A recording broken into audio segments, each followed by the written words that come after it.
Feeling a little unsettled and stressed with the way things are in our world?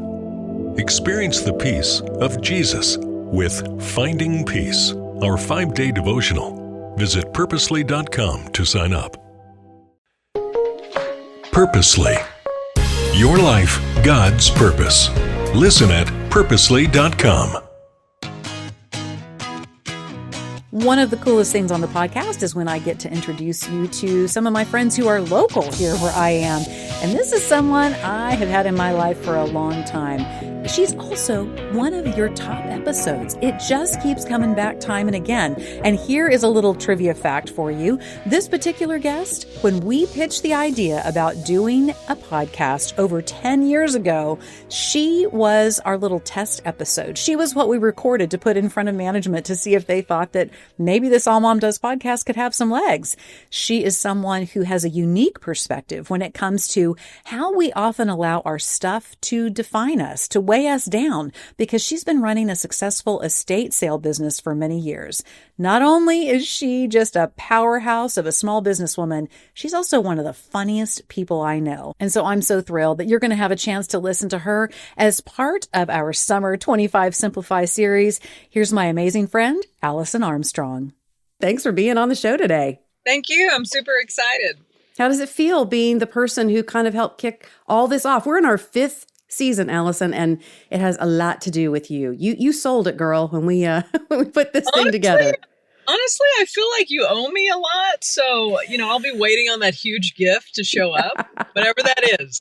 It's all good. I owe you tons. I owe you more than I could ever pay you back. Allison is someone who has had, I don't even know how many seasons in her life at her young age. You have been an improv comedian. You have been a vocalist. You have lived out in Los Angeles. You have lived in Waco. You have lived in the tiniest town in Arkansas. You have done all manner of all things. I can't keep up with everything you're up to. How have you crammed so many seasons into your relatively short life? What is that about? Honestly, I have no idea. But we all do that. And that's what I tell my kids. Everybody's experience looks different, but it's all relative to us, So yes, it is overwhelming, all the stuff that I've walked through, but everybody's experience feels overwhelming to them, So yes, I've crammed in a lot, but it's all I know. Yeah. And so I'm just kind of taking one step at a time, which is something you've always told me to do. Well, I can say it and I can tell you to do it. I'm not always so great at doing it myself, but thank you for heeding my words. Well, me either. Sure. Allison, you have truly, when I think about the scope of your life and all the things that you've done, when we did that original test episode, you had just walked through having your grandmother living in your home and seeing her through the end of her life. And right as your grandmother was crossing the line to the pearly gates, your mom and your dad were living with you also, and your mom had a catastrophic stroke. And so then you went through a long season of taking care of your mom. And that is definitely an episode that I want to revisit with you again and put out there for listeners because it was so incredible. But you're in a season of your life now in your career that I think is really fascinating, was something that I wanted to tap into as we continue this series that we're doing on the seasons of life. You have moved into a space over the last several years where you're still singing, thank goodness. You're still one of the funniest people I've ever known, thank goodness.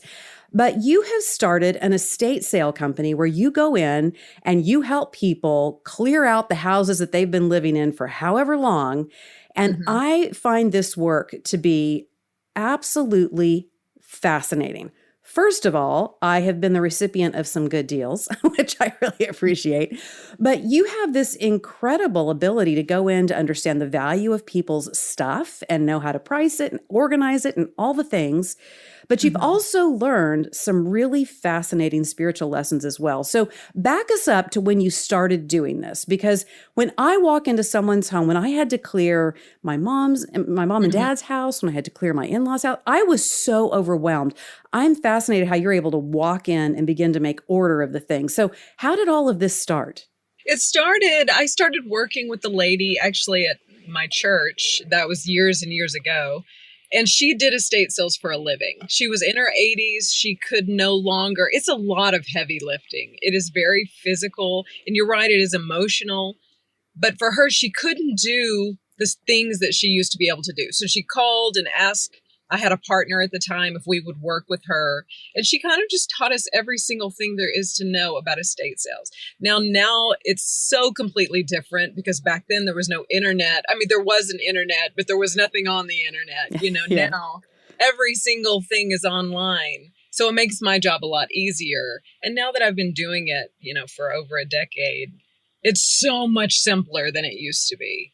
But you're right. You can tell a lot about a person, about a family, just by walking into their home and walking through. It's like you can see every decade of their life just in their stuff. Right. It's an interesting place to be, for sure. And not emotional for me because, sometimes it is because I see things that remind me of my grandparents or my parents. But generally speaking, I'm on the outside of that realm of grief. So it's a lot easier for somebody like me to handle. Right. For you to be able to go in and be a little more removed from all of the emotion that gets attached to the stuff. Yeah. I have an interesting question for you. When I was a kid, we went through multiple seasons of moving, which then I swore I would never do to my own children. And of course, we've moved. But one of the things that my brothers and I have talked about is because of those seasons of moving as kids, we found that we were extremely sentimental about some stuff because it felt like the only thing that had permanence. Have you found any line of continuity with that within your clients? Do you find that if someone's moved around a lot, it's tougher for them to let go?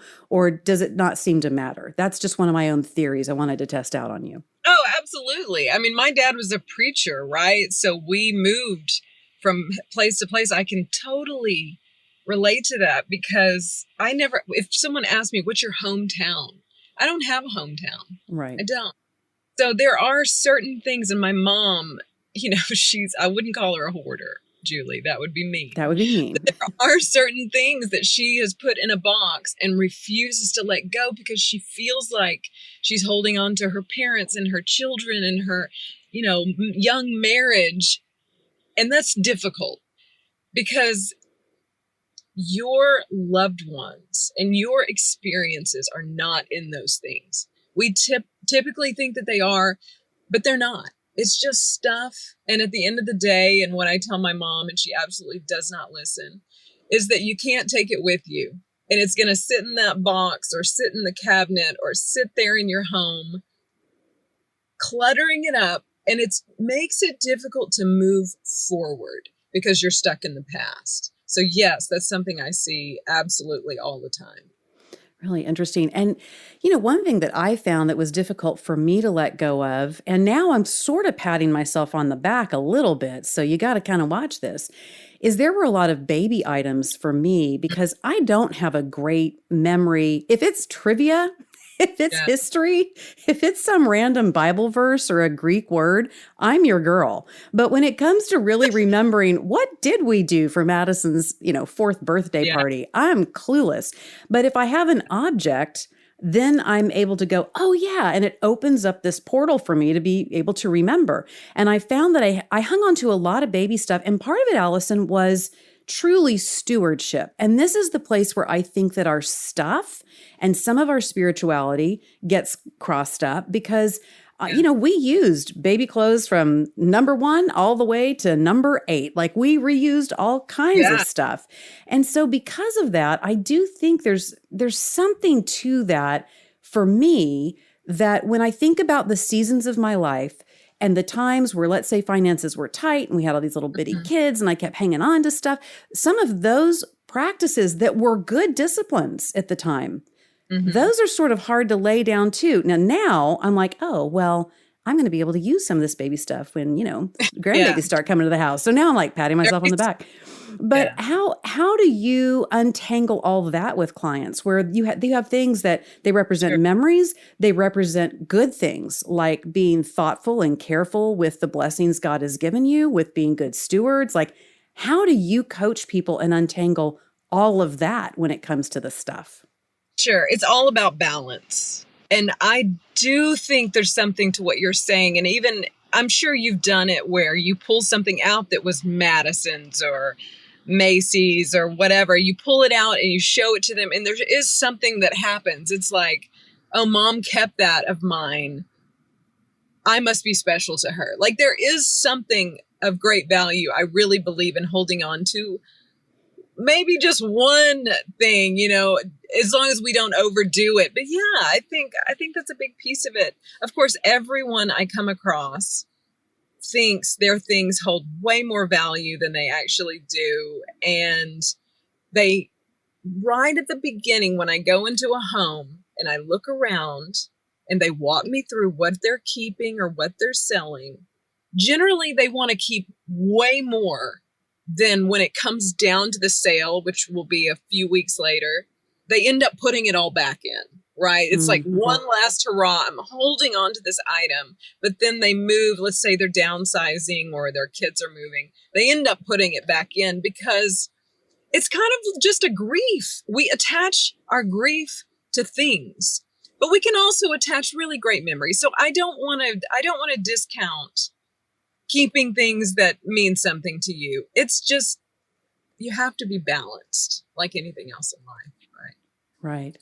I love what you said when we started talking, that when we hang on to so much material stuff, it keeps us from moving forward. What are some things that you've walked with and wrestled through with clients in helping them let go in a way? And how do you do that? Because again, it's so fascinating to me. I know that what you are doing is very hands-on material stuff.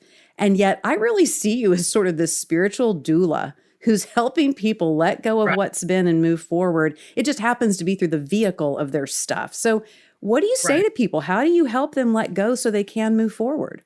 That's a huge part of my job. And I'll tell you a story that actually just happened. I'm currently working in a home in Barton Creek, which is a beautiful neighborhood in Austin. I walked in that home. The woman came in. I've never met her. She's from California, but her parents lived here. We sat down and talked. Both of her parents passed away within a few months. And of course, my heart, I love people. I do. I love people. I know this experience on earth is not easy for anybody. I know we're all walking through really tough things, and grief. Yes, you're grieving your parents that you lost, but it also causes everything in your life to kind of rise up, and the meaning changes for you, because it's kind of like, okay, wait a minute, my parents are gone. What am I doing? Where's my life heading? What have I done? How am I raising my kids? Like, grief brings up all of this stuff. Anyway, I sat down with her, and somehow we were talking about kids.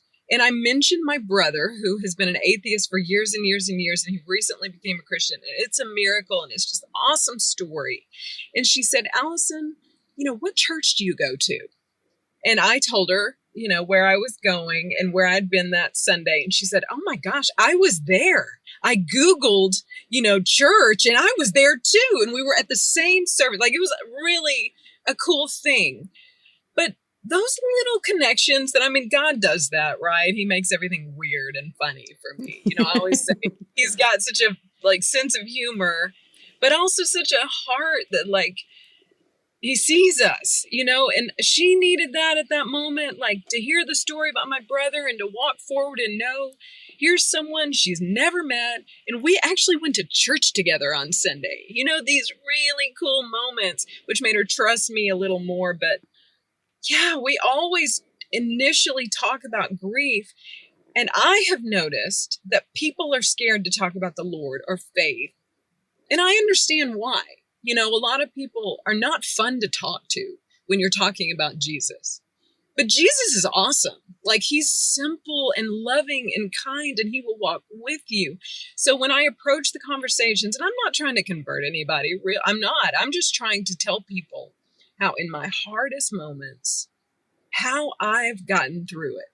And I've gotten through it by holding the hand of a God who is so good and easy and loving. And that, when I tell that story, and I never intend on telling that story, but somehow it always comes out. It's just a hope, that enables people to move forward. and know, I go back to what you always say, Allison, it's going to be okay. Like, put one foot in front of the other. And that's with any difficult thing, especially the death of somebody you absolutely love. You got to just keep walking forward and find the lessons, which are hard. Absolutely. And, and I will tell you, I mean, I felt like, as you know, and you walked through me, the losing both of Yeah. my parents and my in-laws all in very short order, and my grandmother. Yeah. And I felt like going through their stuff was one of the hardest things, just second only to losing them. It was so much more difficult than I ever anticipated. And that is another unique facet of this Yeah. work that you're doing now, because it's both helping people downsize and move into a new home, but it's also helping people who are coming in to undo the family home after the passing of a parent or a loved one. That work is so sacred to me because you are in such holy ground. You are amongst the relics. You are amongst the things that bring that person back to life for them, and you're encouraging them to let go. One thing that I found really interesting once I walked through, and I'm making this sound so clinical, but it was interesting. I was observing it in myself, was when I got back from doing that work for my parents and for my in-laws, I took a look at my own house and went, oh man, I want to make sure as I'm moving into new seasons of my life, as kids are launching and starting their own families and on, I want to make sure that I'm keeping pace within my own environment that reflects that. Like, it's great to have a bucket of toys for when my friends' kids come over and that kind of thing. Allison, I probably don't need the whole attic full of them. I want to make sure that I've got linens for when we have guests, but I probably don't need linens like I did when I had 10 people living at this house. So what has the impact of this work had on you in terms of how you view your own stuff and how you're managing your own household? Well, as you know, I'm married to a scientist, okay? He's very different from me. Yeah, he would have And 2 lawn chairs and a pop-up table. Yeah, I know. That's right. Some He's sleeping a minimal, bags. Yeah. right? So I already know if I want him to not divorce me, I have to keep it, at a certain minimum of stuff, right? And I'm getting itch. But you're right. It makes me go home every time and just want to take a blowtorch to like every material item. But I don't do that because I also love beautiful things. So generally, if I bring something into my home, I take something out, or not just one thing. I mean, I try to get rid of things. If I'm going to bring something new, I always take something out. And then my husband will go behind me when I don't know, and he'll take 15 things out and just hide them, in the car. And then eventually he takes them somewhere and I never see them again. But no, you're right. It does. But one thing I want to touch on, you said it was the most difficult thing you did, or one of the most difficult things you did was going through their stuff. Right. Okay. This is another thing Christians don't like to talk about. And of course, I like to talk about all the awful things that nobody else likes to talk about. But they don't like to talk about death, right? We only think of life. We only think the Lord is in life, a new child or new whatever it is. But God is also in death. He is right there, a study in death, because to him, it's a door. Death is a door. It's not a stopping point. It's an entrance. So when you're walking through those things and going through and getting the grief out, you're right. It's like devastating, because I've done this with my grandparents, but also in a sense with my parents, when my mom had the stroke and everything changed. When you're going through those things, it's a learning and a growth process that's so important. So I would say, don't neglect that. If your parents pass away, if someone you love, walk through it. Don't ignore it. It is easy. And sometimes I do those, and I get it. People are out of state and they can't do what I do. But if you can go home and walk through those things, it's so helpful. And it also, those lessons that God is teaching us through the pain and the grief and the death, we don't want to learn them. They are so important because they teach us this is not the end. This is not the end. This is like the, forward of our life. It's just a little speck that God has given us. And it's like, it does make you turn around and say, what am I so worried about, with my kids and not that we don't worry. And yes, this life is hard. Don't get me wrong. But it's a great reminder that God is still with us, even in the pain. And there's more to it than what we see. Right, right. Allison, how do we separate out what I would call true value when it comes to a lot of our stuff? And here's what I mean by that. It was so weird to me when I was going through my in-laws, my parents' home, the things that I felt like I needed to keep because I felt like there was a monetary value, even if it was something that I hadn't laid eyes on in decades because it had been hidden away in a china cabinet or whatever, versus some of the weird stuff that I kept that I look back and I'm like, why did I keep that? For example, I kept, and it was ancient when I was a kid. You know those old blow dryers that you used to be able to buy like in the 50s and 60s? And it has the hose and the cap and my mom had a pink one. I mean, it is epic looking. It really is. That she kept in a suitcase that she received when she graduated from high school and was going to college. That I kept. I don't know. I mean, I remember as a kid her giving me perms and dragging that thing out and putting that thing on my head. Why on earth I would keep that over maybe some other items that my parents would have gone, whoa, whoa, whoa, whoa, whoa. Do you know how long we saved up to buy XYZ? And I kept the pink blow dryer contraption thing. What do you see when it comes to people and how they evaluate what value is? And where do we need to let ourselves off the hook on that? Yes, that's such a big thing.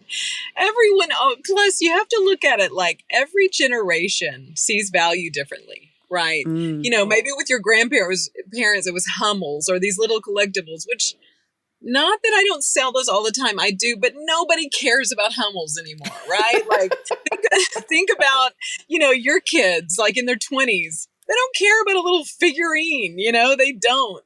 But I am just like you in that department. Like I like the weird stuff too. We're never going to have a blow dryer with a headpiece and a tube. And I'm like, no, is there value in that? Typically, absolutely not. The value is it's cool. And you can show your kids, like, this is how they used to dry their hair, in this internet age and everything our kids have. They don't have anything cool like that. You can buy it on Amazon. That is me. In Austin, people say, keep Austin weird, right? People in Austin want the weird stuff. They don't. If you go to Dallas, if you go to Houston, you sell more of the antiques and fine china. And we do sell that here. But people in Austin want the weird stuff that you can't get anywhere else. So that's one thing. As far as value goes, 9 times out of 10, your stuff is nothing special. Okay. And I'm working in a beautiful home right now. And they truly do have beautiful things. But they're just things. And unless it's made of gold and silver where it has a monetary, that's basically currency. And they also have fine art. Of course, fine art holds value. But generally speaking, unless you're going to take the time and like change careers and start selling antiques, on eBay, what are you doing? Like, you don't need that stuff. Yeah, what are you going to have? A china cabinet? You didn't want it before, So that's a tough one. You always make me laugh because you are, I know that you and your husband are very minimalist, yet you adore beautiful things. You're in the business of selling beautiful things, but you're always telling people you don't need more stuff in your house. I do. Sometimes, like this lady that I'm working for now, she called me. She's like, I forgot something. I want this old telephone. You know what? Take the telephone. If it means something to you, take it out. I for sure don't ever want to be the person that's keeping you from a cherished item. Absolutely. But if there's not something really special or a memory that just means so much to you, or if you are already a hoarder, please don't keep it, please don't. Because like I said, people who go home, and I know you can relate to this because you've had clearly a lot of children in your home and stuff is overwhelming. And whether that's your stuff that you purchased or your parents, don't do that to yourself. Yes, have a designated spot, I would say don't ever have a storage unit. Don't even have boxes in your attic. If you don't have a place in your home where you can put that item on display, where it's not messing up, the room or in a corner, don't do it to yourself. Get things that you can put out and see every day. Otherwise, you don't have space for it because you're just holding it for the next person to get rid of. And I can assure you, your kids don't want it. None of them do. Yeah. I was reading a statistic recently, and I wish I could pull up the percentage in my head, some of the stats that it gave, but essentially it was that this generation that you and I are commandeering, we are the recipients of more stuff from our parents and our grandparents than any generation before. Part of that just is the nature of how some things are designed now. I know we say, oh, they don't make it like they used to, but I'm here to tell you that because of a lot of advances in how we produce all the stuff and the decor and the furniture and all the things, there's a lot of stuff that gets handed down. And because we are the ancestors, the descendants, if you will, of those who had more stuff than a lot of people have had in history when it comes to, say, that middle class level, we're getting all of this stuff and we have nowhere to put it. And there is tremendous attachment and baggage that comes with a lot of this because we feel the onus on us to sort of carry on the archive of the family history.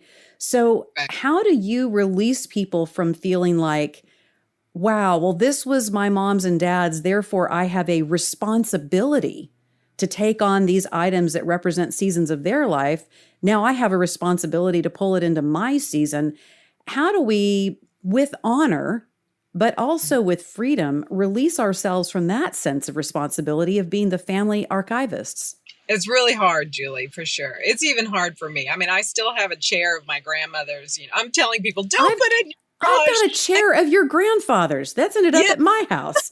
I am now a family archivist for you. Yeah. Good. But I will say, I do give a lot of things away. Don't get me wrong, everything in my home is vintage. Everything. I don't buy new things.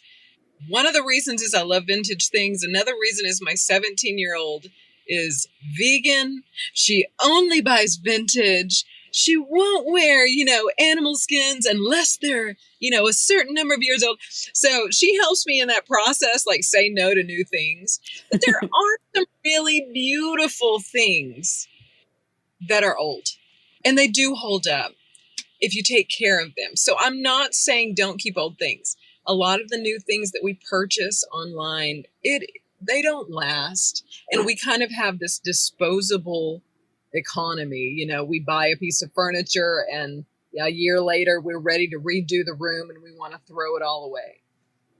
I don't like that, right? I do wish we would get into the habit of really reusing things that are beautiful.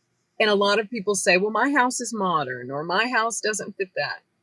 Yes, it does. You can fit something awesome no matter what the design of your home is. And of course, some of these homes I go in are just unbelievable. But I love to see the way they incorporate old things. So there are different ways to do it. If you have to really be creative, don't let those things take over your life. But also know that the person is not in the thing. And eventually that chair or desk or tchotchke does lose meaning over the generations. I mean, my kids don't, they don't care that it was my grandmother's. Now my mom does. Every time she comes to my house, she thinks, it was all my grandmother's. And I'm thinking, no, I got that at an estate sale. It just looks like grandmother's. But it's tough. I mean, I don't really have a great answer for that because I do still have things of people that I love and remember. It's balance. It goes back to balance. Don't let things take over your life. Let it go. It's just an object. They're not in it. Best case scenario, take a picture of it and keep that photo so you can remember that. But you got to let things go, Julie. Yep. I know. And you're the master at helping people move from one season into the next. And part of moving to different seasons in new ways is letting go of some of the physical reminders and constraints and furniture and tchotchkes and rugs and linens and all the things. That's true. Yeah. I really think you are. I truly mean this. I have seen it. I know you are out there doing a really incredible ministry to people. It's such a beautiful thing.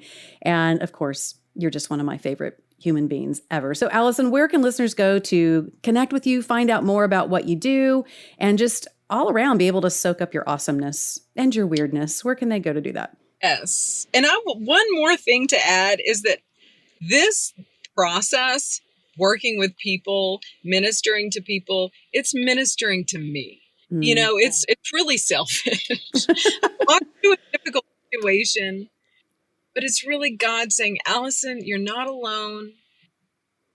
Yes, you're in pain, or yes, today is hard, but we're all walking through this together. So that's number one. People can find me. My company is called Armstrong Estate Sales. My website is armstrongestatesales.com. Of course, we're always on estatesales.net. If you're not familiar, it's a website where you put your zip code in and it shows you every estate sale around you. And that's national. It's a really cool thing. And you can see photos from every sale. I'm also soon opening a store in Austin. I'm very excited. I don't have a name for it yet, but basically it will be really beautiful things kind of curated just for the store. So beautiful things from estates, and also we'll have new gifts and things that I'm really excited about. But I need a name for that store. So if anyone's good at that. I think Seasons would be a great name for the store. I'll be here all day, ladies and gentlemen. Whatever, but yes, they can find me that way. Or if they just have questions, I love talking to people. Even if you're in another state and you have a question, you can always call me or email me. Yeah. Shoot her a DM, all the things. And she's just one of those people. She's got the biggest heart you can imagine in one of the best cities in the biggest state, one of the biggest states in the U.S. So Allison Armstrong, my friend, thank you so much for being part of our Summer 25 Simplify series, an entire series built on helping you find more peace and simplicity in these summer months so that you feel more equipped, more rested, more ready to go when the fall comes at us, because it's coming at us fast. And I want you to check out AllMomDoes, allmomdoes.com, on the socials, all the places. You're going to find a community of women who are looking for the same things as you, a stronger relationship with God, an ability to find greater peace. I know that you're going to find great friendships there. Would you do this favor for me? Wherever you found this podcast episode, if it's spoken to you, would you grab the link and send it to a friend? That is one of the best things you can do as a thank you to this incredible production team we have, all the people involved who have such a heart to bring you the kind of information and inspiration that is exactly what you need for your life. It just means the world to us when you share the podcast. And I'll see you next time as we continue our Summer 25 Simplify series.